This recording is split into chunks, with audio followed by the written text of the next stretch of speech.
Beautiful Anonymous is brought to you by Progressive Insurance. You chose to hit play on this podcast today. Smart choice. Make another smart choice with Auto Quote Explorer to compare rates from multiple car insurance companies all at once. Try it at progressive.com. Progressive Casualty Insurance Company and Affiliates. Not available in all states or situations. Prices vary based on how you buy. Hey, Prime members! Are you tired of ads interfering with your favorite podcasts? Good news! With Amazon Music, you have access to the largest catalog of ad-free top podcasts included with your Prime membership. To start listening, download the Amazon Music app for free or go to amazon.com/ad-free podcasts. That's amazon.com/ad-free podcasts to catch up on the latest episodes without the ads. Hello to everybody who's out here getting free tickets. It's Beautiful Anonymous. 1 hour, one phone call. No names, no holds barred. I'd rather go one-on-one. I think it'll be more fun, and I'll get to know you, and you'll get to know me. Hi everybody, Chris Gethard here, and I know not everybody loves a long intro. This one has a bunch of intro on next week's guest host, so it's a little longer than usual. Skip about 10 minutes ahead, maybe 10 and a half. You'll be right towards the beginning of the call. Enjoy it. Hi everybody, Chris Gethard here, and welcome to Beautiful Anonymous, the show where we discuss the human condition, one anonymous phone call at a time. I feel so lucky to be here today, talking to you as always, as we creep up on episode 500 of Beautiful Anonymous. Reminders for everybody, just some of the housekeeping stuff. BeautifulAnonymous.com. You can sign up, get your episodes ad-free, get more time with each caller.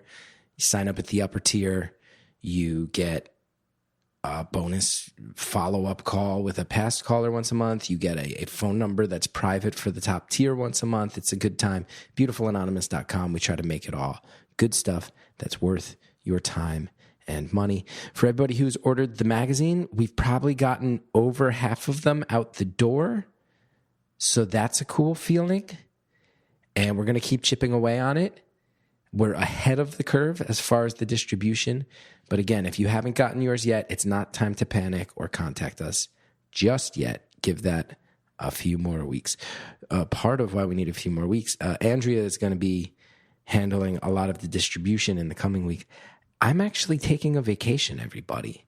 And I don't know if you've picked up on this. I don't really do that. I don't take breaks. I'm my father's son.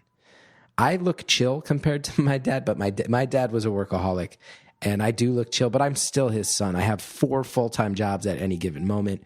Right now, I have Beautiful Anonymous. I have my touring career. I have Laughing Together. I have a writing deal with Sony. I have too many things. I think I'm actually forgetting an entire job somewhere in that list. The point being, I slug it out, fight to keep a roof over my family's head, and I'm actually taking a break, and I'm going to visit my uncle in Hawaii, and he's never met Cal, so Hallie and Cal are coming with me, and we're going to meet our whole family out in Hawaii, and it should be cool. That being said, we have a very interesting thing happening. Want to give you a heads up now. This is not a joke. There was a pretty legendary incident. If you've been listening to the show from the very beginning, one of our old producers, Harry Nelson, I always used to joke that he was trying to take over the show. And Harry was the nicest dude, still is. He just doesn't work on the show anymore. He was an Earwolf employee. He's moved on, as have I. But we always used to joke that he had these sinister plans and machinations to take over the show from me. And then one year on April Fool's, we had Harry host the show. And with a totally straight face, we were like, had Harry say, I'm the new host. I finally did manage to take it over. I think it's going to get a lot better. The fan base rebelled. A lot of people unsubscribed. To my knowledge, there are still a decent chunk of people that listened from the very beginning up until that day who unsubscribed in a rage and never resubscribed because they don't realize it was an April Fool's joke. It was bad. It was bad for business. It was a very giggle-inducing impulse that was bad for our actual number of listeners. So I'm giving you a warning now that the following is not a joke, and it is in fact authorized by me. At some point in the show's recent history, some point in the past 6 months or year, I said publicly, I forget if it was on the show itself or on the bonus content or somewhere, might have even been back at the Beautiful Anonymous convention. Parade Girl is a pretty legendary figure in the course of the show. Now, if you've been listening for a while, you know Parade Girl called up and got on the show and told us about how she enjoys failing at things on purpose, but then proceeded to get about half a dozen of her friends on the show by figuring out how to just be so in rhythm with our call system. We never gave Parade Girl preferential treatment. We never knew when a caller was sent by Parade Girl.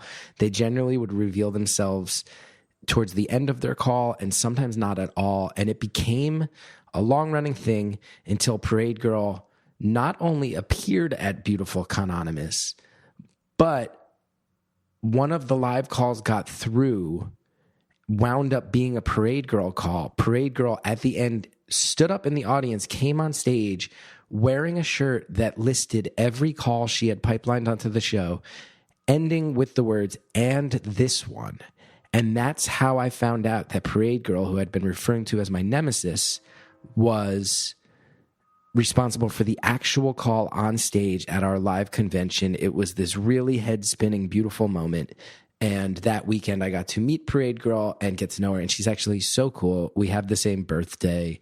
And she's just rad. And also, we were giggling. And she was like, "I feel like I really was pissing you off." And I was like, not pissing me off. I was definitely exasperated. I couldn't figure out if you had somehow hacked the system. She explained to me, nope, I just figured out how to call quickly and persistently in a way that my friends were getting through. It was cool. It was a cool conversation. Anyway, in the course of that, we did say that, man, Parade Girl has really good instincts on what makes a good Beautiful Anonymous call. Some of the calls that she pipelined through are some of my favorites. I mean, you can go down the list. Gay Zombies, great call. One of the many raccoon-themed calls was sent by Parade Girl. The guy who mowed his own feet and chopped up his own feet was a Parade Girl call. And then a whole bunch.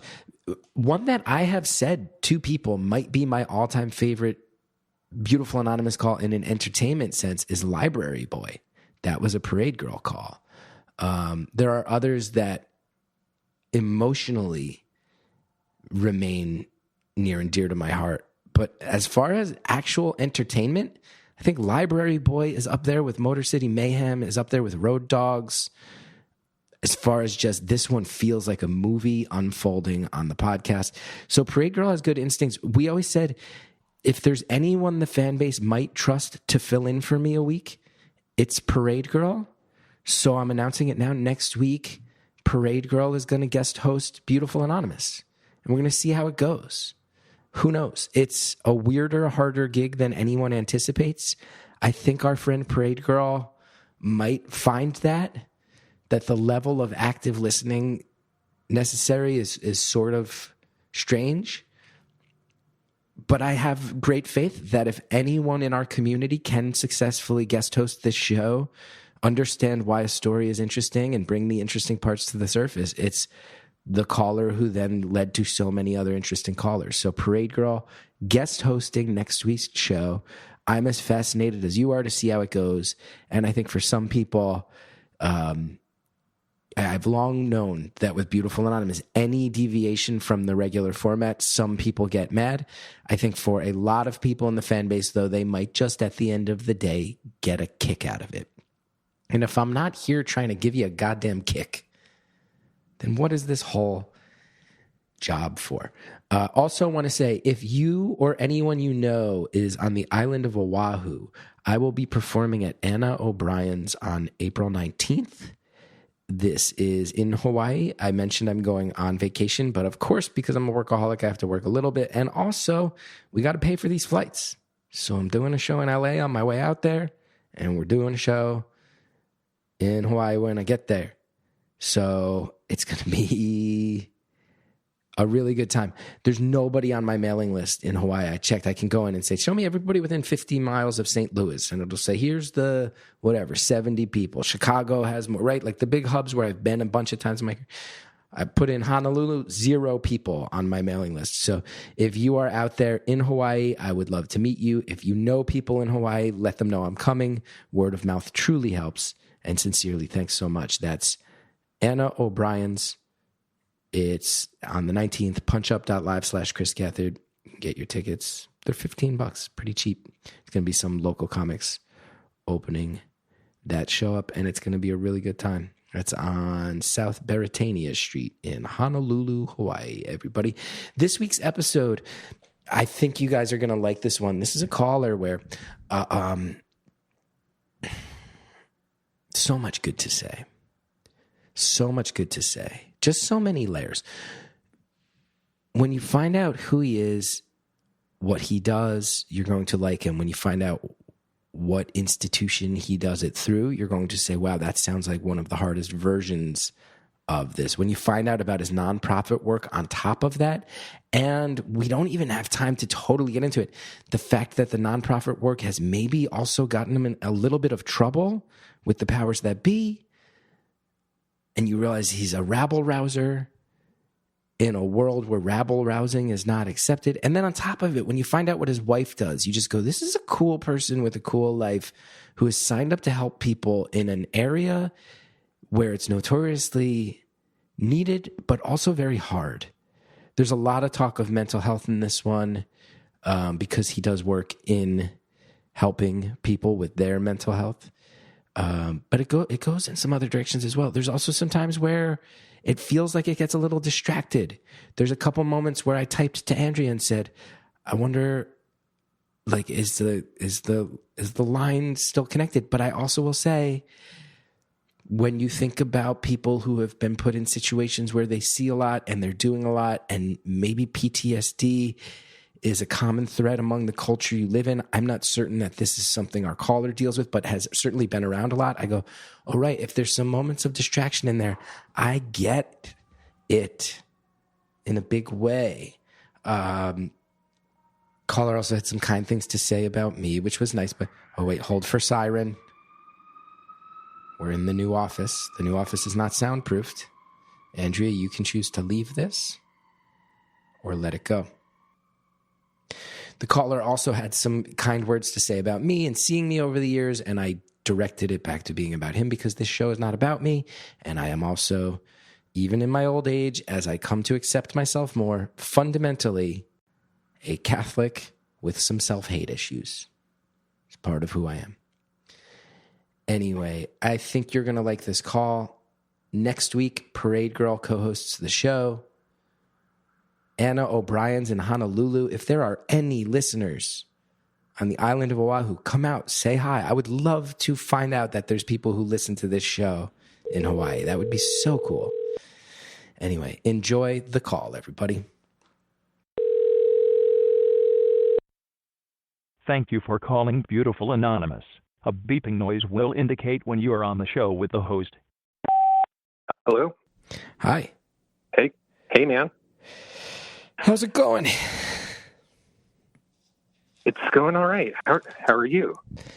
I'm pretty good. I'm going on vacation tomorrow, which is nice. But it's one of those things where I got to take care of like every loose end in my life so I can leave.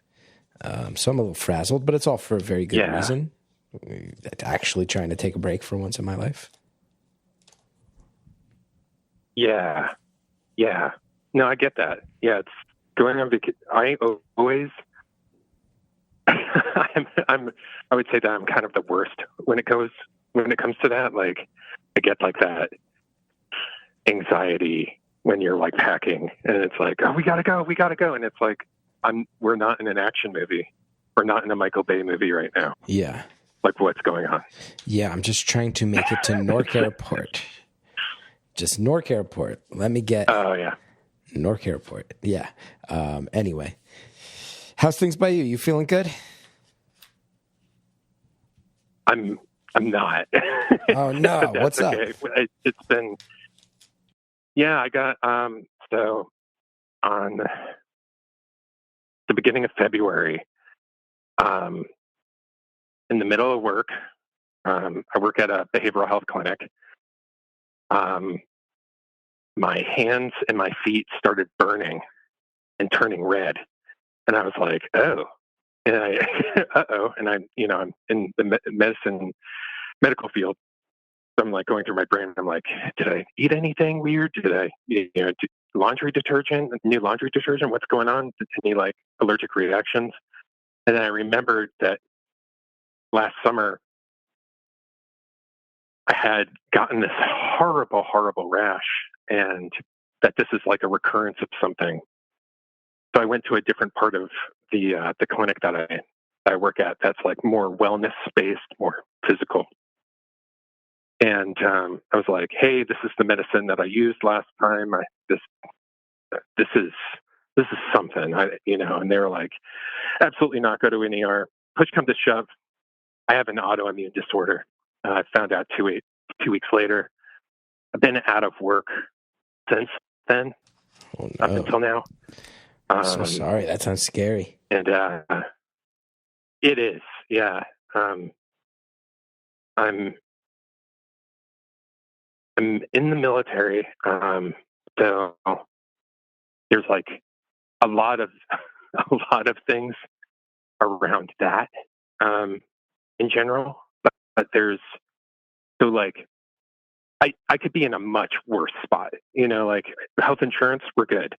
I'm totally fine. And to be out of work, I'm fine. They're taking care of me. They're like, dude, take care of yourself. All of those things, we're good. We're, in that way. The weird thing is Monday came around and got hit with this really, really bad bout of depression, and that I'm used to, but then it hit extra hard. Luckily, Monday, that's when that happened. Tuesday, my therapy appointment was scheduled, met with her, and she was like, "When's your psychiatrist appointment?" And I was like, "Oh, in 2 weeks." And she goes, "Hell no, move that up." And I was like, "Awesome, I will." And I got diagnosed bipolar, start taking a new medication tonight. But you are going to hear a one-sided conversation because also tonight I am being honored at a national hockey game. So very, Hold on. there's going to be a lot of, yeah. I knew the hold on was going to come. So there's a lot of things happening. Yeah. Well, hold on. I'll let you catch up. Well, because I sit here, I go, recently diagnosed with an autoimmune condition. I'm very sorry to hear that. Sounds brutal. Also, yeah, man. A little bit on brand for the cliche of how these beautiful anonymous calls historically can go. Bipolar, again, right. Brutal. So sorry to hear that you're dealing with it. Again, within the wheelhouse of how a beautiful anonymous call can sometimes go. It fits the jokes about the show sometimes. Not that that's a joking matter, but people often say that the depressed have found a safe haven here. I like that. Even to hear that you looked down one day and your feet had turned bright red and something really wild was happening in your life and your whole life changed in that moment. You never saw it coming. I go, that's very, very brutal. I'm so sorry that you're dealing with it. Being honored at a hockey game, not on brand for what people usually, for the cliche of who listens to and calls and supports this show. So I do not want to sneeze at any of those things. I do not want to make them feel undervalued. I hear you, appreciate you. In no way am I trying to go like, well, I've heard all those other things before. I want to get to all of them, but I do immediately find myself curious about the last one and go, what are you talking about? You're being honored at a hockey game. What are you talking about? Yeah, man. Yeah. So where do I even begin? All right. Well, I'll start here. I love hockey. I think I'm like you, Chris. Like I love punk. I love punk rock. I think, and I actually don't like sports a lot. It never really made sense to me. Except in, back in 1992, where I grew up, we got a hockey team that was an affiliate of a major hockey team. And there were these really cheap tickets that that were being sold at my school. And I went as a child, and something happened in the middle of the game that I wasn't expecting, but two players just start punching each other in the face. Mm-hmm. And that's something that I don't think you ever come back from that, really, as a kid or whatever. I think many hockey fans really gravitate towards that. And when you watch other sports, you're like, man, like there's this, like when they start like shoving people, each other around, you're just kind of like, what the, I mean, just clock them. I don't know. Yeah. Like, what the hell? Just as a basketball fan who was born in 1980, I will say basketball is a better game now. It's a more skillful game now. It, in many ways, is more fun to watch. And the Malice at the Palace was an infamous fight. You can't ever have that again, where players are fighting fans and people are charging onto the court. But before Malice in the Palace, basketball fights were never as fundamental to the game as hockey fights, but fighting was a factor. A fight might break out in a game, and it wasn't the biggest deal in the world. And do I miss it? A little bit. Am I just pining for my childhood? Yeah. But there's a part of me that misses a good basketball fight. As a wrestling fan, I would expect that you might. Yeah, although I was very aware from a young age that those were different. When you see somebody getting true laid out on a hardwood basketball court, I'm like, oh, this is a lot different than Erwin R. Shyster versus Papa Shango. I could see that as a kid. But that being said, so yeah. You go as a kid. You like the fights. This leads to a lifetime love of hockey. Still doesn't explain how you're being honored. You said tonight? Well, yeah. So I play hockey as a teenager. I'm what you would call a goon, an enforcer. You're the goon. You're the Ty Domi. You're the Ty Domi of your team. Yeah. True. When your guys are being fucked with, you fuck with them. You fuck with the person who's fucking with your guys. Like, that's just what it comes down to. Fast forward to, I'm older, in my later 20s, and I'm not in the military yet, but I'm about to, and I'm angry, and I'm like a waiter at a restaurant, and I'm losing it. I'm losing my mind. I don't have the purpose, but I then do join the military, and I become a combat medic. Whoa, tough and it's job. Like, if my guys are, and when my guys are getting messed with, you take care of them, and it is a tough job, and come 2019, 2020, when the pandemic happens and you don't know how to take care of your patients, it was like tough. It's really tough. And I would say this, that like 2021, 2022 rolls around, I get to my new command. There's still that like ache of like, I have a tank or like a empty cup of all these people that I couldn't help because we didn't know what to do. So there's like this drive, this endless drive of how do I help my fellow, service members, my patients, and just anybody. So like I got very involved in like volunteer work.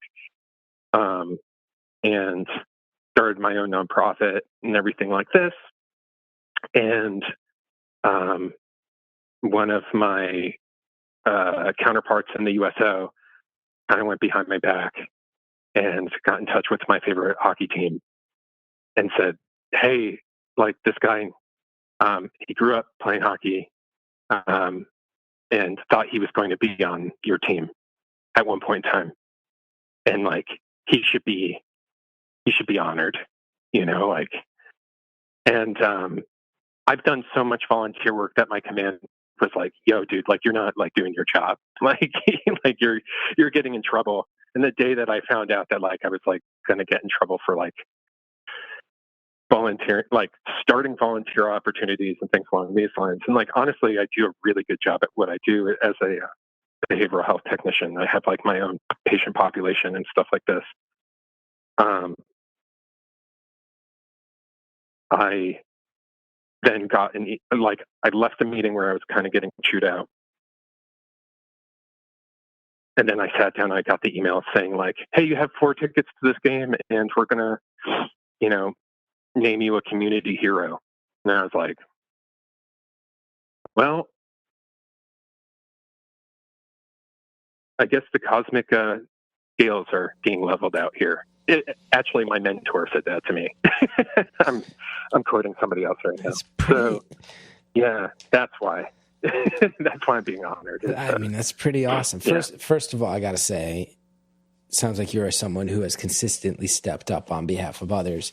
And you started off by saying through hockey goonery, but to hear that you served, especially as a medic, I sit here and I go, that is mind-blowing. That is notoriously one of the most traumatic, hardest positions to be in the military. Thank you for your service. Yeah. And now it also here, you know, to hear you say that you're doing nonprofit work, that you're doing work in behavioral health. I sit there, I go, you seem like someone who really, really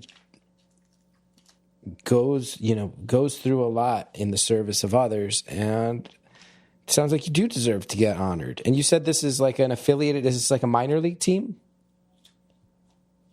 No, so I'm being honored by an NHL team. By the NHL, tonight. The big leagues. Yeah. And you're sitting out here and you were just a goon. You were just a goon back in the day, and now the NHL is honoring you. Yeah.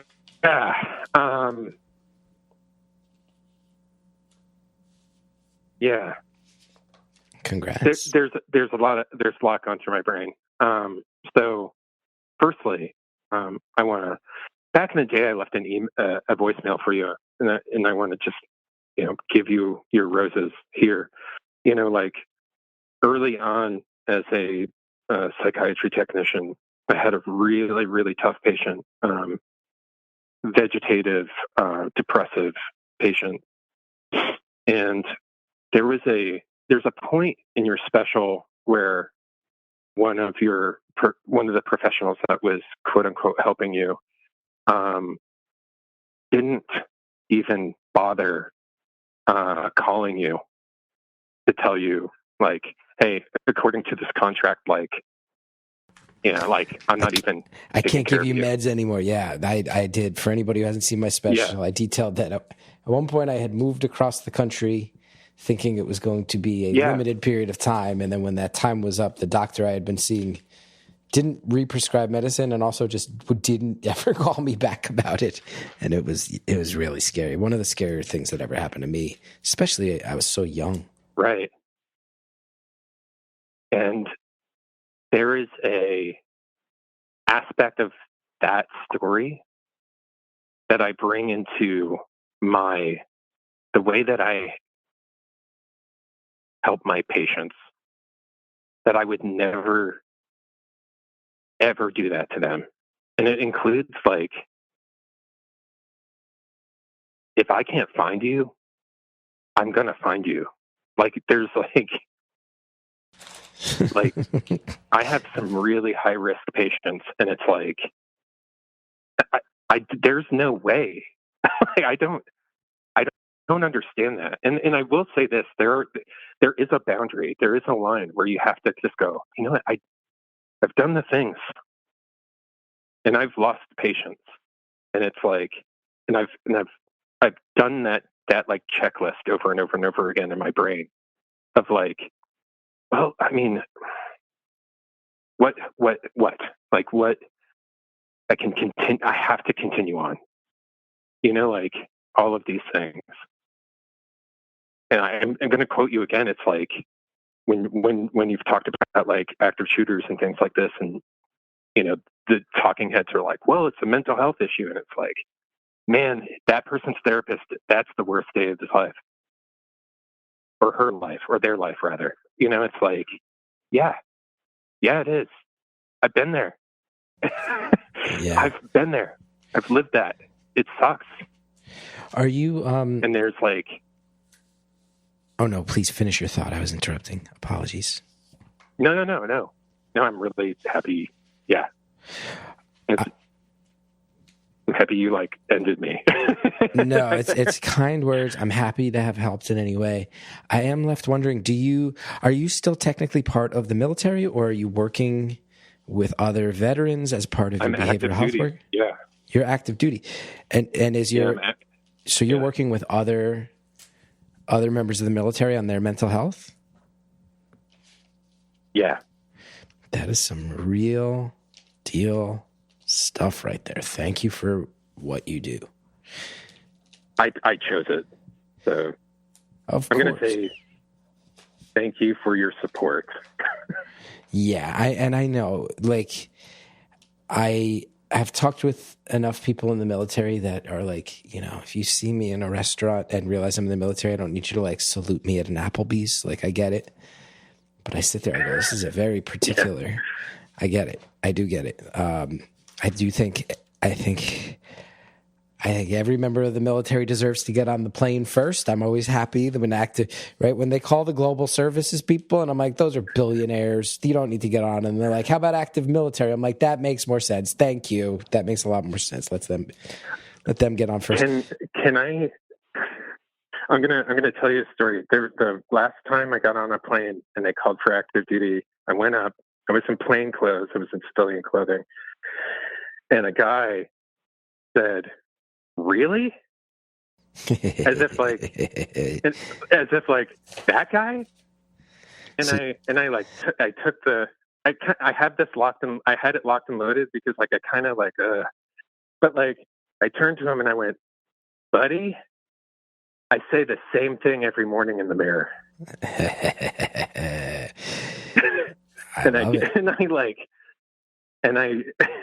showed my ID to the airplane employee, and she went, "I'm so sorry." And I was like, "Don't be."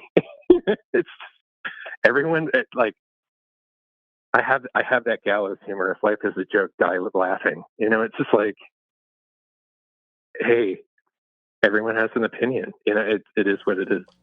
Also, that person out there who's doubting, like that, there's certain things where you just bite your tongue. You don't try to go like, I don't really think that person's in the military. Like, if you need to silently think it. But I mean, that being said, I have heard that there's people who show up in fatigues to get on airplanes first, which I think and they are not in the military.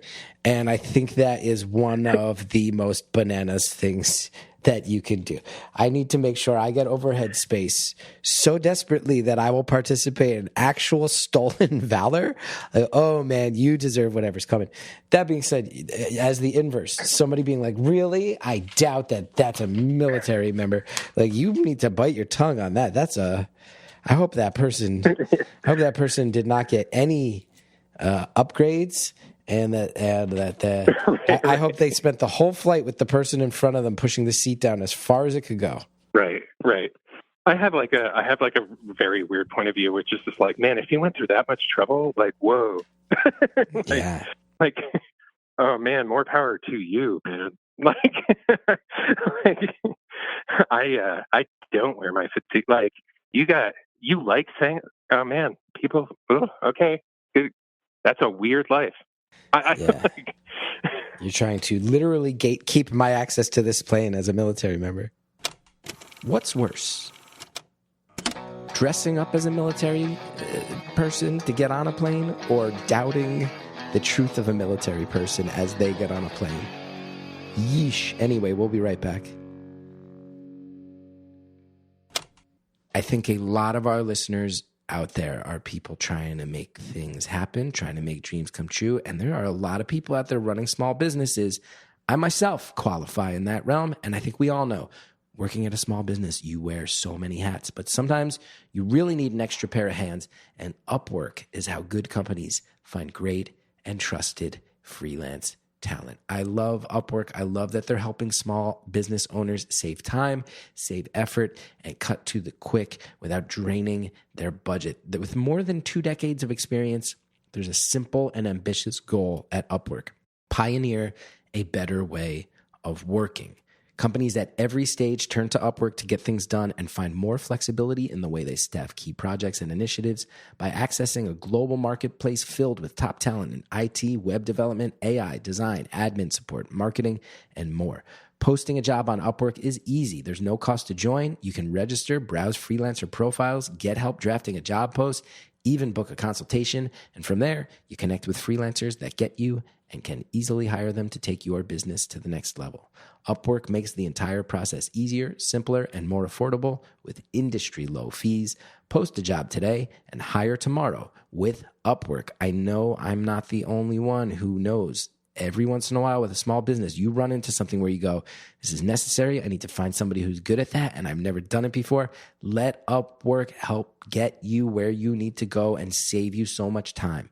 Visit Upwork.com right now. Post your job for free. That is Upwork.com to post your job for free and connect with top talent ready to help your business grow. That's UPWORK.com, Upwork.com. Did you know Fast Growing Trees is the biggest online nursery in the United States with thousands of different plants and over 2 million happy customers, including me, including this guy? Fast Growing Trees has all the plants your yard needs. They've got fruit trees, privacy trees, flowering trees, shrubs, so much more. Whatever plants you're interested in, Fast Growing Trees has you covered. Find the perfect fit for your climate and space. Fast Growing Trees makes it easy to get your dream yard. Order online and get your plants delivered directly to your door in just a few days without ever leaving home. Their Alive and Thrive guarantee ensures your plants arrive happy and healthy. Plus, get support from trained plant experts on call to help you plan your landscape, choose the right plants, and learn how to care for them.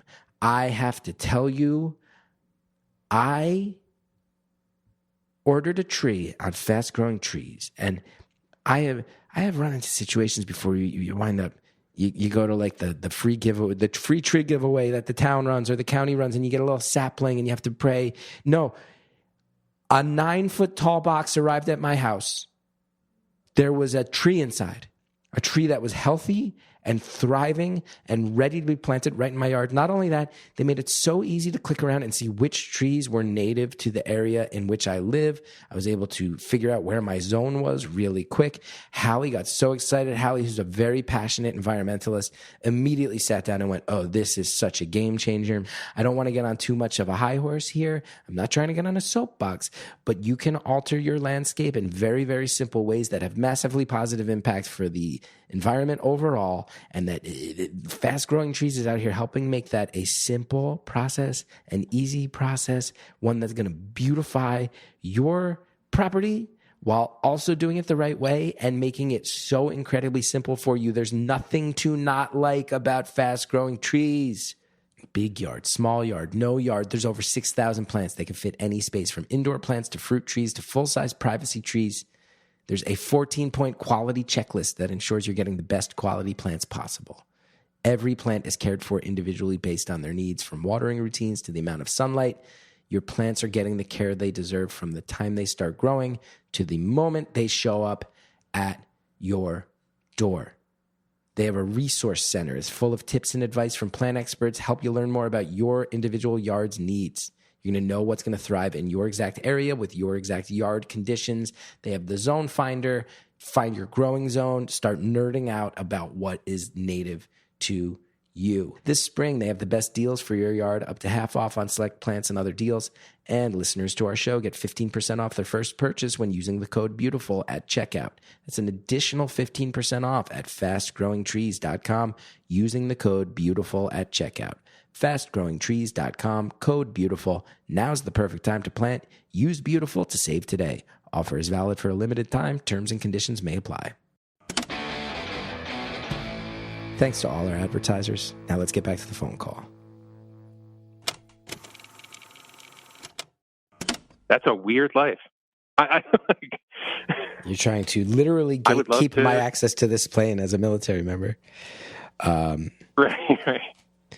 So you're out here. You got your own health to worry about, both mental and now physical. You're worrying about the mental health of others around you. You are someone who's in the military, so you're well acquainted with the culture of the military. You've mentioned that you've had some situations where patients of yours have gone in the wrong direction, which is brutal and heartbreaking for anybody, let alone in a culture where people are trained with weapons, trained to have a different relationship with violence than people who have not gone through such training. There's all kinds of things happening. I know that in certain areas of the military, there's also extreme isolation. I did a USO show where I did comedy, and I was on an infantry base and was told that one of the main issues that they were facing was that a lot of their soldiers would just lock themselves in their rooms and just play video games in all their free time, that there was no socialization, just this extreme isolation that they were trying to get, break the habit of, and also figure out what is it about the military lifestyle that's sending so many of these young people into this craving of extreme isolation. I also know that there's situations where, and some of this is just news stuff, and I don't ask you to speak to this, but I sit here, I go, I once did a show for military members, and some of them flew planes and said that part of their training was that, hey, if we're flying a 14-hour-long mission, we're going to take uppers. And when we get back, to get those uppers out of our system, you have to take downers. And we're not only mixing this very specific training in this lifestyle where our lives are on the line, and we're asked to sometimes take other human lives, and we also are mixing it with drugs as part of the protocols, and you hope everything is done thoughtfully and safely and necessarily. But point being, even as someone who's working in mental health in the military is a very specific ball of wax. And yeah. So I'm going to kind of meet a lot of what you're saying in a lot of different ways. So, like, first, a lot of the nonprofit work that I do is coming up with ways for active duty members to get out of their barracks through like discount tickets and to sporting events, to concerts, shows, all of those things. And that was actually the thing that they were like, stop doing that. There were like a million different rules that you have to abide by. In that regard, I'll just kind of end that there because there's some wackiness around that. However, as far as like the community that I work with specifically, we're getting in a car right now. So if you hear a lot of movements, I'm not driving. I'm in the passenger seat. But I just wanted to let you know that there's going to be a lot of movement, a lot of noise. So like, the community that I work with is like the toxicity in and of itself is like prided upon. And they say, like it has to be toxic. You have to buckle down, all sorts of different things. Oh my gosh, my car really wants to put you on Bluetooth. But, obviously things need to change. And,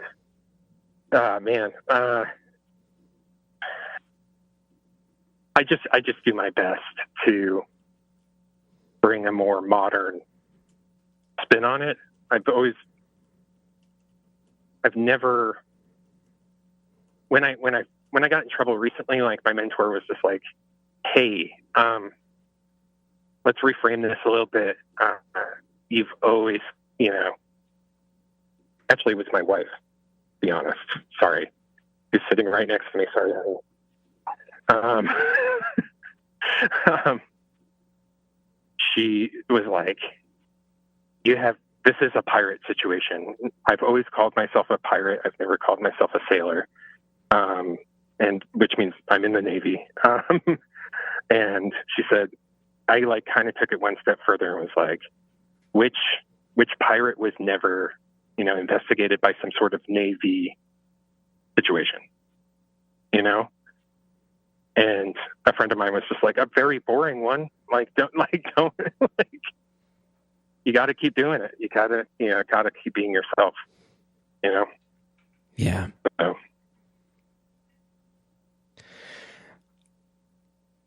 yeah, Robin Hood of hockey tickets is what my wife just said. Are you heading to the hockey game right now with your wife? Yeah. So you're heading to the hockey game where you'll be honored for your efforts in the nonprofit sphere and in the military. Yeah. That's pretty sick. Yeah.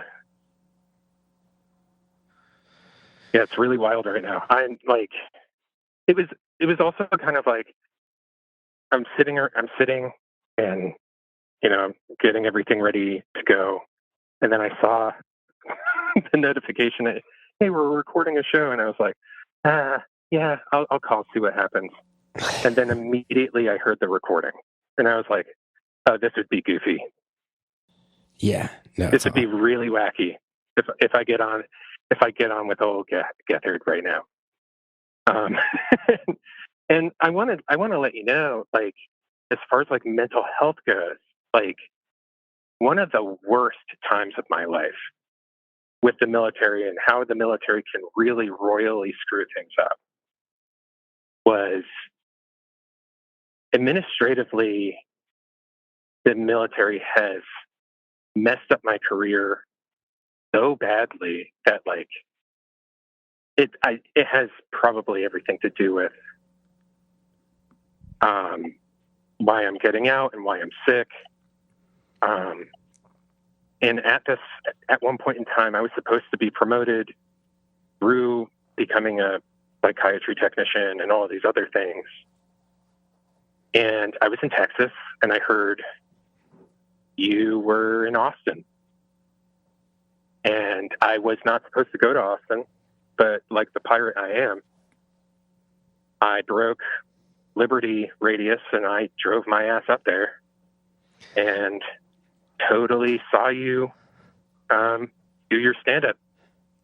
And that was everything I needed at that moment. I'm going to tell you, I hate that you got in trouble. You got in trouble because you came to see me?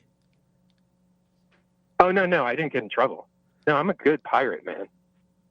You broke the rules and didn't get caught. You broke a bunch of rules, didn't get caught, got in no trouble to come see me? I wasn't supposed to leave base. I left base. I wasn't supposed to go that far. I was only supposed to go like 25 miles outside of my base. And I went all the way to, I was like, that's like, I don't know how far Austin is from San Antonio, but it's farther than 25 miles, I'll tell you that. Well, I'll tell you, if you didn't get any trouble, then thank you so much for your ticket purchase, and I hope you enjoyed the show. Well, then, I mean, it was so good that when you came to New Haven, I took my wife. Oh, that's nice. That was a nice space. You gotta see that. I want to talk about you. I don't want to just chat. You're saying very kind things about me. It's very nice. I accept it. But I also want to focus in on you because I only have a few minutes left with you. Yeah, man. Yeah, man. So what happens at the hockey game? They say your name and put you on the Jumbotron and you got to like smile and wave? Or do they bring you down on the ice? So I think what's going to happen is they're probably going to like put me in like a hallway and They're going to say my name. And that right now is going to be weird because like I'm dealing with this depression right now. And like, I don't know, I don't know what I'm going to do, but like, just going to ham it up and make a memory, you know? Yeah. Just do my best, you know, and that's what I would tell a patient is just say like, dude, you're being honored for being you. And, just be you. Yeah, I think you got to have fun. You got to also try to squeeze as much free food out of this situation as you can. I feel like that's one of the only tangible things that you're going to get out of it. Yeah, I'll do my best. Yeah. I'll do my best. All of these arenas now have some private lounge with some sort of buffet situation. You got to at least get buffet access. You got to at least be like, if you all are, if you all are so impressed with the work I've done helping military with their mental health, at the very least, I should have access to the crab legs. At the very least, I should have access to a shrimp bar and perhaps a cheese plate. What do we have in that sense? Right. You should settle for nothing less than crab legs and a cheese plate tonight. I promise you that. Yeah. That's probably, and given the area, I might, crab legs might actually be a thing. So. Oh, good. Good. I kind of want to say it, but like also like I'm totally going to be on their social media afterward. They're going to be like, "Hey, this dude's a community here." So like, I don't know. I like want to keep this anonymous because that's the deal, right? Yeah, yeah. I mean, some detectives might track it down, but hey, everybody else, be cool. Right. Everybody else, be cool. So you mentioned your nonprofit deals with trying to get military members access to events, tickets to things. So you see this isolation. This was not just something that was said offhandedly to me. This is real. Yeah, this is 100% real. You know, it is. Like I was saying with that patient earlier, one of my toughest patients that early on, like that guy did not vegetate. Like vegetative depression is a thing. It's like they don't move. They won't. They get into this like schedule where like I go to work, I do my thing, and I do Navy. And that's it. And video games are video games, and they just get stuck inside their head, or they get stuck inside their barracks. And we try to get them out and about. But even I would say the saddest thing that happens is, you know, even when you provide these like free opportunities, and you're like, "Hey guys, this is free. Like this is a free thing."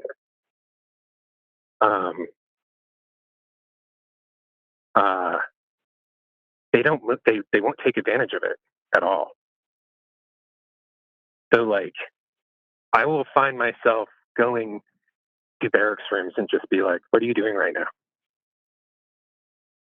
I'll be like, "Well, no, I was just going to do the thing I've been doing all the time." I'm like, no, you're going to this hockey game.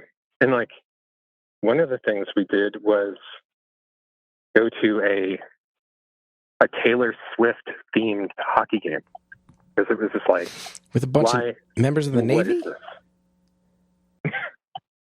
Yeah, well, it was like me and another guy. It was just like, we got to see what this is. What is this? This is going to be goofy. It's just going to be you and me, but it's going to be goofy. It was a Taylor Swift themed hockey game. What does that entail? What does it mean to go to a Taylor Swift themed hockey game? Well, it was strange because when I was thinking, I was like, "Hey man, anytime there's like a penalty, like they're going to play it like Bad Blood, you know, like, or I like went through the entire catalog and was like, this makes sense. They're going to play like certain songs during like certain hits or something like this. And then like they played John Mayer. And I'm like, what? There's a famous breakup between those two. Like, what the hell is going on here? And then like, there I am. I'm like in my late 30s freaking out about Taylor Swift, and everyone's looking at me like I'm a weirdo. And I mean, we're not in uniform or anything, but like, my buddy was like, dude, calm down. I was like, here I am with a friendship bracelet on. Like, what's going on here? I came for a Taylor Swift-themed hockey event, damn it, and I'm not looking to hear John Mayer right now. Yeah. It's tangential at best. Grow up. Yeah. And, I mean, this might give away the location a little bit, but, like, I mean, sometimes there's, like, free Dropkick Murphys tickets. Uh-huh. Dropkick Murphys. And it's like, yeah. Irish, the Irish punk band, the Irish-themed, Irish-American punk band. Everyone's heard that one song. Yeah. If you're like, if you're out there listening and you're like, I wonder if I've ever heard a Dropkick Murphys song, the answer is yes, you absolutely have. It's the one that's in a lot of movies, and it goes like this: dung dung. Going up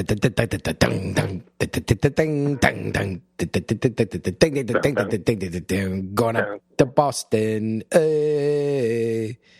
It's that one. You've heard a Dropkick Murphys song. Yeah, totally that one. I'm going to hear it tonight. I'm sure. Like definitely going to be played tonight. For sure. Gotcha. Like I just found out tonight it was actually written by Woody Guthrie. Like that song was? But no, that can't. That song is written by Woody Guthrie. No, I refuse to believe that. Dude, I was pretty. Hold on, I have to look this up. That's fine. You cannot. That's totally cool. You cannot believe it, and that's fine. Lyrics written by my wife said you'd be wrong, but that's fine. Lyrics written by folk singer Woody Guthrie. Hanging off the top cell, I lost my leg. Ding ding ding ding ding ding ding ding ding. And weirdly enough, they did a Woody Guthrie like cover album too, which pretty nice. I like it. Wild. But, that's wild. Yeah. Yeah. I mean, so we go to. I mean, I will always push like a punk show or. Before I forget, my wife wanted me to say, I always push Devil's tickets too. I make sure to push Devil's tickets when I find them, because Jersey, yeah. I have a soft spot in my heart for Jersey as well. Let's pause there. Have to always pause. You're showing love to Jersey. I want to just underline, highlight that moment. Anyway, we'll be right back.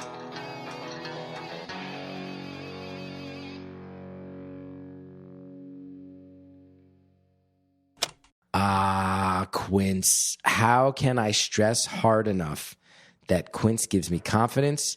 Quince helps my wallet. Quince is the best, okay? I'm about to go on vacation. For a lot of us, vacation season's nearly on us. This year, you know I am bringing my Quince outfits so that when I go out for a nice dinner or when I see family on this vacation, I know I look good. I know I feel good.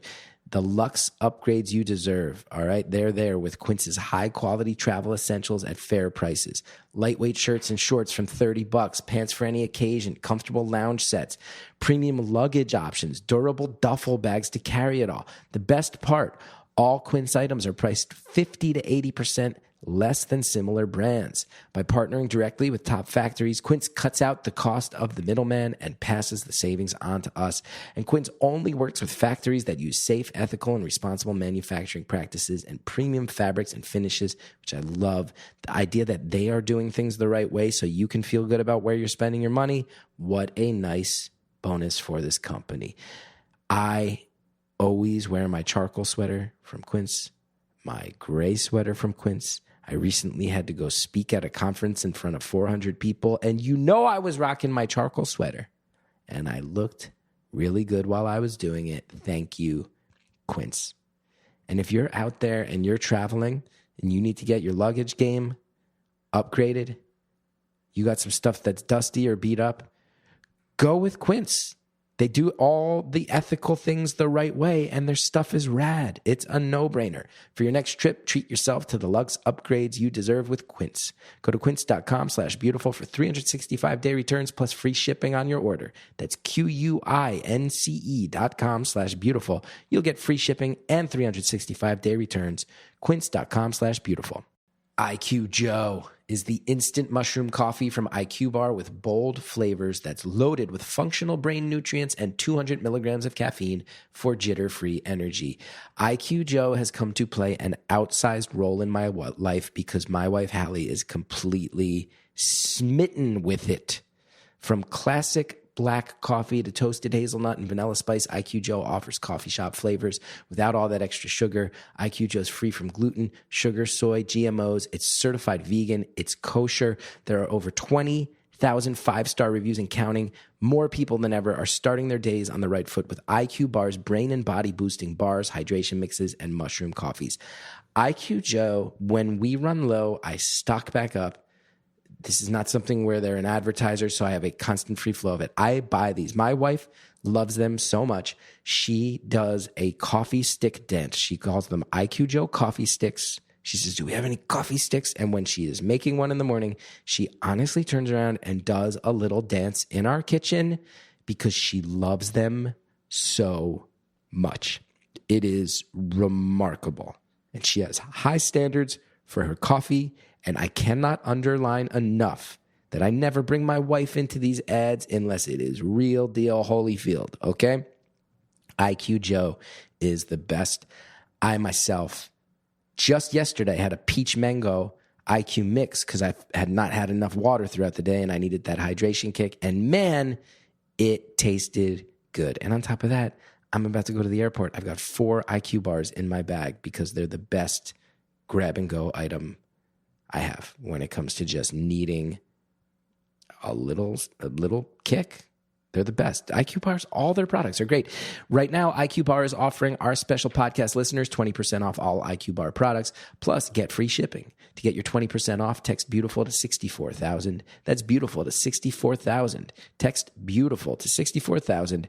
Message and data rates may apply. See terms for details. Thanks to all our advertisers. Now let's finish off the phone call.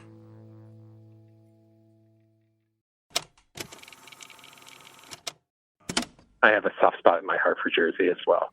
And the I've devil. gone down to that. What's up? Wait, you've gone down to what? I've gone down to Newark to see a hockey game for free. Oh, at the Prudential Center, the Rock. And I hear the Devils are good the past few years. Devils are a good team, right? Oh, yeah. Yeah, totally. There you go. 100%. Now, I got to ask, just on a basic level, It's cool to get free stuff. Also sounds like, as someone who's running a nonprofit, to get military veterans access to things to help socialize them and make sure that isolation doesn't set in too much on military bases. I go, what a good cause. Also, you got to go get the stuff. You got to do the stuff too. Make sure it's up on the up and up and legit. So it sounds like you get to do a lot of cool stuff for free, which is a nice bonus of building a nonprofit that focuses on that. You have helped active duty military members. Can only imagine that at times that is as hard as helping someone through mental health troubles can be. I always wonder. Yeah. I always wonder when I see military honored at sporting events. It's about to happen to you tonight. And maybe I shouldn't even put this thought in your head before you get there. Because there's a part of me that goes, I hope these people are enjoying this. I hope that this applause means something. I hope having their names announced on the loudspeaker when presumably they are fans of this sport, perhaps even this particular team. I always hope that it means something and it does some good. I also can't help but wonder if sometimes you sit there and you go, great, you will all get to clap for 10 seconds, and I go back to a life that has some real stark reality to it, and you all never need to think of it again. Like, I never know how it could play out, or if those thoughts coexist. I was wondering whether or not I was going to bring this up. But I was honored before by this sports team before, and it was very random. And it was a few years ago. They were giving away free tickets, and this is kind of kicked off why I do it. And the conversation went like this. I was like, "Hey, your website crashed, and I want these free tickets." And they're like, and I kind of went off about the sports team and how I was a huge fan. And then they were like, "Oh, what branch are you?" And I was like, "Oh, I'm in the Navy." They were like, "Oh, we don't have one of you yet." And I was like, "What does that mean?" They were like, "Do you want to get honored at the game?" And I went, hell, yes. Oh, yeah. And what was strange was I always had this like sinking feeling like I never earned it at all. And then I like really just started doing this work and of just trying to get people to get that feeling again, even like getting people honored at games. And I will say this now that like this makes sense now. Like I feel like I've earned it. And you know, when I played hockey, I wanted to be a Bruin, and when I kind of give it away now. Going up to Boston. But I think many of us had figured it out already, if I'm being honest. Yeah, for sure. Like the song. But, it's, I wanted to be a Bruin. And when I got those claps the first time, I was like, oh shit, they're clapping for me.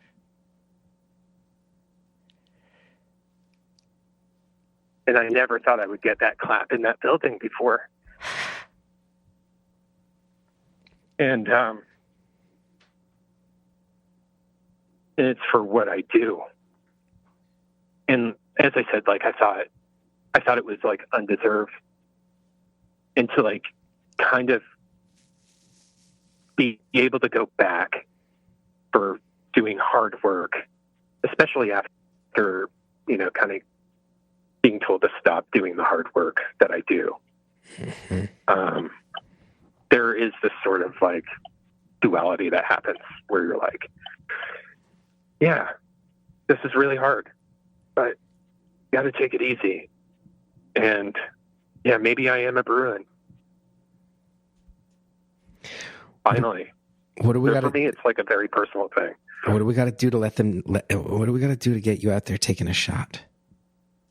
What do we got to do? Skates on, stick in hand, take a shot. Do they do that at games? Like, in baseball, people go out and throw the opening pitch. Does hockey have their version? We got to get you out there taking a shot on the ice. So, it's so funny you bring this up because I actually misread the email. It was like, we're going to do a shouting out for you. And I'm dyslexic. And for like a week, I was nervous that they were going to do a shooting out. And I was telling everybody, like, what do I do?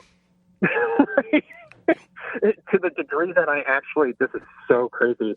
I messaged an ex-pro hockey player, and he messaged me back. A Stanley Cup champion hockey player by the name of Andrew Ferentz messaged me back and said, dude, ham it up, make a memory, and then like do a crazy celly, which celly is hockey term for celebration. And he sent me a video of a dude riding his hockey stick on the ice. But yeah, I would love to do a shootout, but that's not happening. I just misread the I know you're on your way there right now, so there's literally no chance they hear this because we are not releasing this for days. But I hope this ends. Yeah. I hope this ends with you out on the ice, stick in hand, getting to slap a couple into the back of the net, having a moment. That's what I'm hoping for. You've worked hard, you've done good, you've helped other people in life. Least we can do is get you shooting a couple shots while the Boston Bruins and their opponents have to patiently wait to take the ice until you are done. I think that's only fair. Yeah, definitely. I've always heard hockey goons have sort of a sad situation in the NHL because they get written off as these unskilled players, but like their entire youth career, college career, they were always the best. You're not in the NHL if you're not one of the best. You're a goon because you're not the best of the best, and that can be a very heartbreaking thing. Yeah, but you know what? The thing is that we're also one of the only positions with a theme song. So, you know Warren Zevon, Werewolves of London? Yeah, of course. Yeah. He has a song called Hit Somebody. It's called what? And Hit Somebody is about a goon. There's a Warren Zevon song about hockey goons called Hit Somebody? Yeah. Does it get played in arenas? They're hockey songs. I haven't heard it in a while, but I listen to it all the time. It's about a guy who's like not necessarily good at hockey, but like he can hit people. And yeah, it's not like, you're right. Like it's kind of a sad situation, but like whatever, like you get to play and people can get into, you know, minor league and then like the National League by being goons, and I'll take it, you know? And plus, like I said, we have a theme song, and not like Right Wings don't have a theme song. How often do you get to play hockey these days? Well, not recently. I've been injured for a while, so hopefully when I get better, that's one of the main things that is keeping me going right now. It's like getting the medication together, you know, getting into therapy, getting happy, getting going, motivated, getting on the ice. But, you know, the nonprofit, we got jerseys together and we all got nicknames, like call signs, like Top Gun call signs, and really, you know, I still put on a jersey, you know, so we're good. We're good in that respect. Everybody gets a Top Gun call sign. I like that. Yeah, for sure. And either like we pick it or they pick it, you know, it's very, very liquid. You know, we don't like to put rules on things. Like I said, I'm a pirate, not a, you know, like we like to keep it light. Well, apologies if you hear these sirens behind me. Can you hear all that? Oh, no, I can't. What's up? I don't know. I got a new office, though, and I record my beautiful anonymouses at the office, yeah. But sometimes you hear little sirens going by in the background. But I needed to. It turns out that getting work done in a house with a 5-year-old and a dog is not easy. Oh, man. Yeah, for sure. Not easy. Well, I'm glad you're getting honored. I'm glad that it relates so heavily to something that you enjoy as much as this, that's meaningful.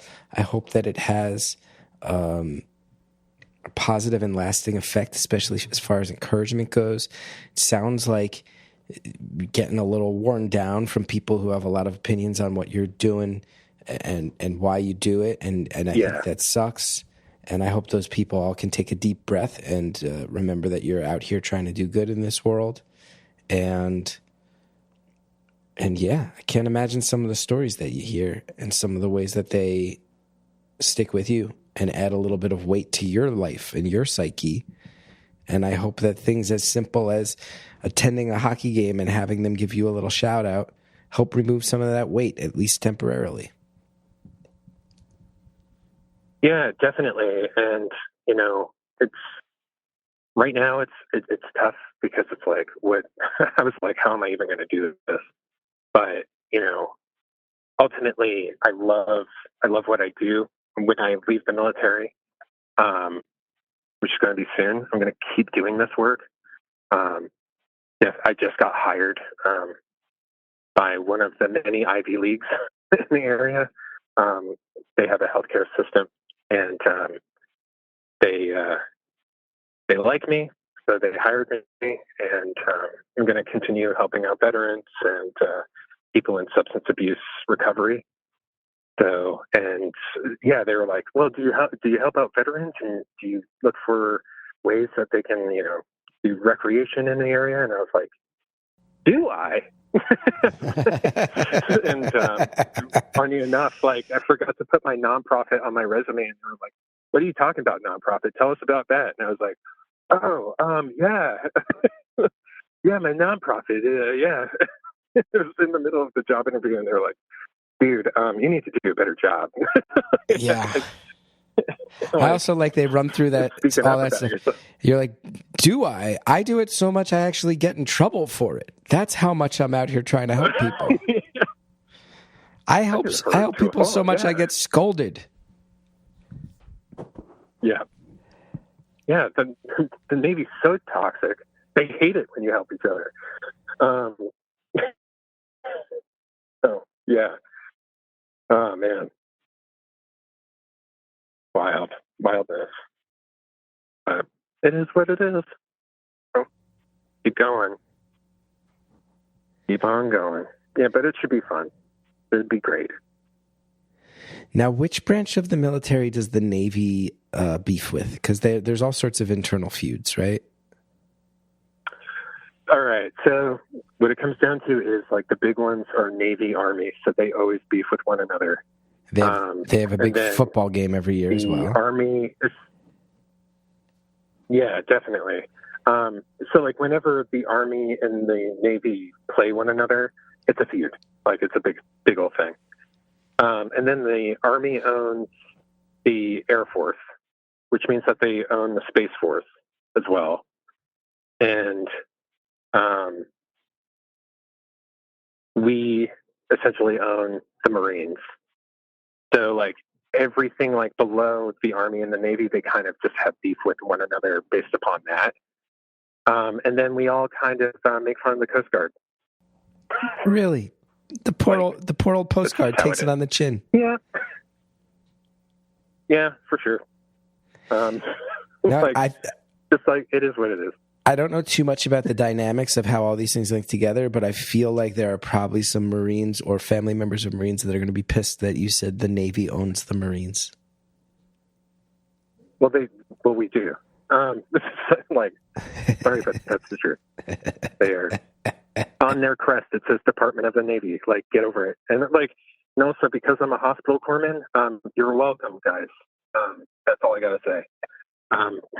When I say, so I said I'm a combat medic because that's like layman terms for hospital corpsman. Like, when the Marines go to combat, the medics are from the Navy. Like, so you're welcome.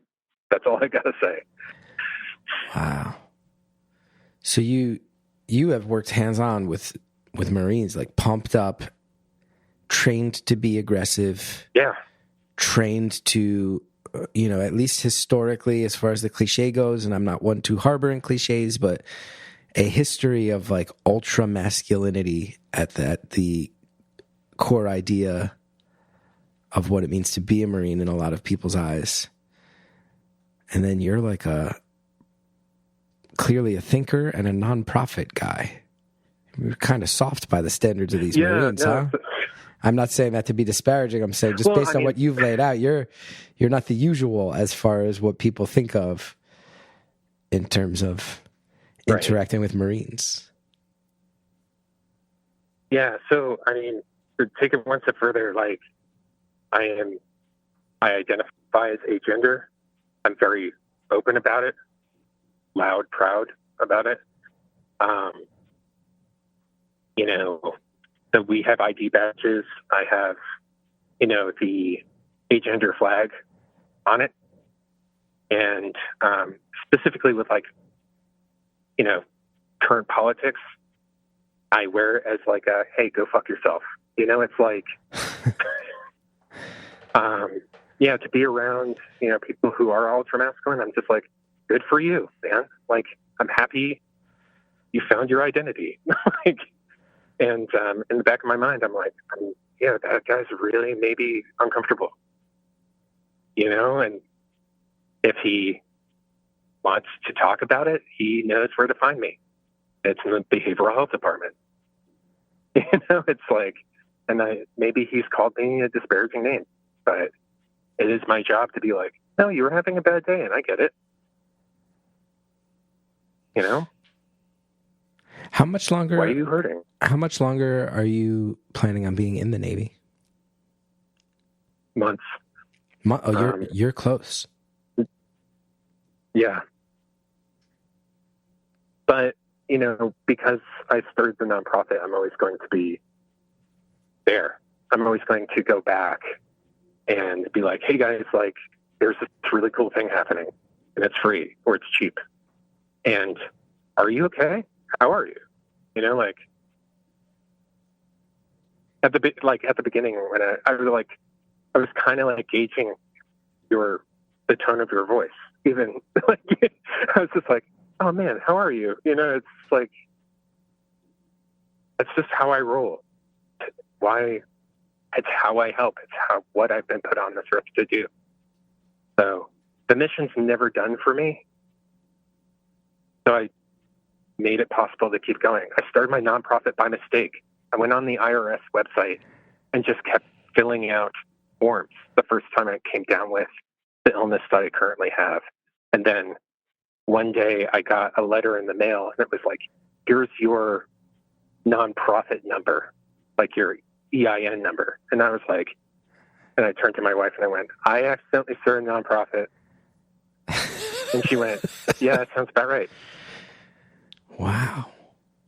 It truly was not your intent to be running a nonprofit? Well, it was and it wasn't. Like, eventually I was going to.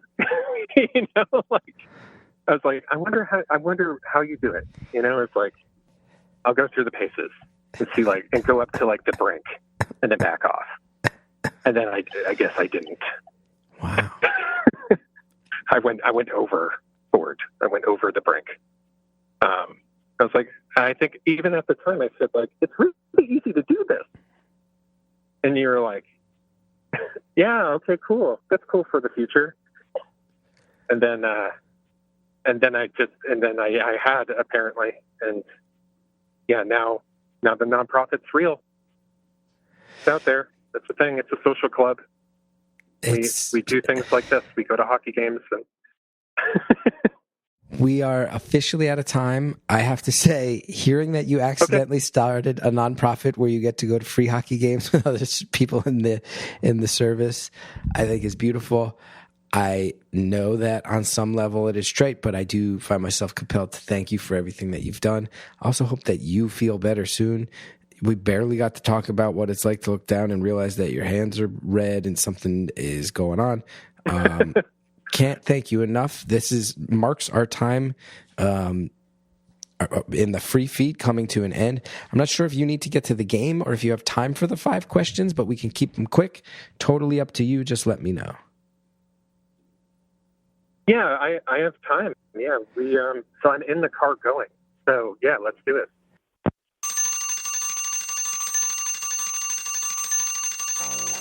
Caller, thank you so much for calling, for talking, especially when there were other people in the car. I'm sure it bothered them that they had to stay quiet.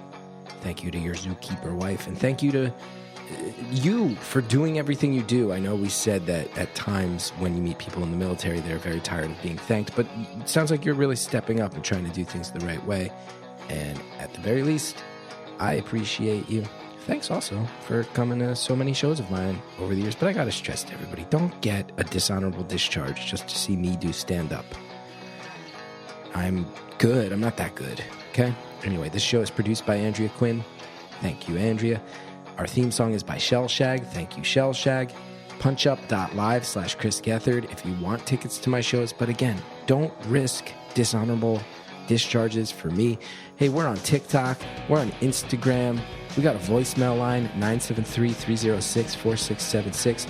On top of all that, We, of course, have the Facebook group, Beautiful Anonymous, the community where people discuss the episodes. And don't forget, everybody, beautifulanonymous.com. Sign up, get more time with each caller. Get your episodes ad-free. Get a private phone number once a month. Get a follow-up with past callers once a month. It's a great time. Sign up at beautifulanonymous.com.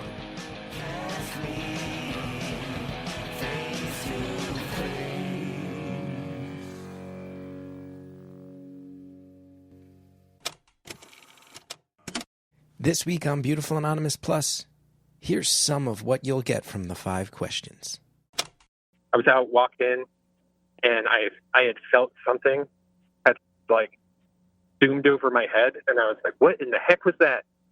It was out, it was late at night, it was in Oklahoma, so like prairie land, and I look at a street light, and there's this like screech owl just kind of like bobbing back and forth. He's standing there on the street lights, bobbing back and forth, and I'm like, what the hell? Like, what the hell, motherfucker? And then it came at me again. And I was like, what? And then it like came at me like 6 more times. And I'm like, what are you doing? And then it like came at my dog, and I was like, hell no. And then like I picked up my dog and I ran, and I was like, oh my God. And then it just like ran down the road. It's like screaming. I was like, no, not this owl.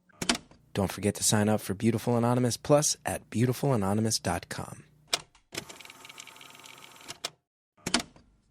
Beautiful Anonymous is brought to you by Progressive Insurance. You chose to hit play on this podcast today. Smart choice. Make another smart choice with Auto Quote Explorer to compare rates from multiple car insurance companies all at once. Try it at progressive.com. Progressive Casualty Insurance Company and Affiliates. Not available in all states or situations. Prices vary based on how you buy.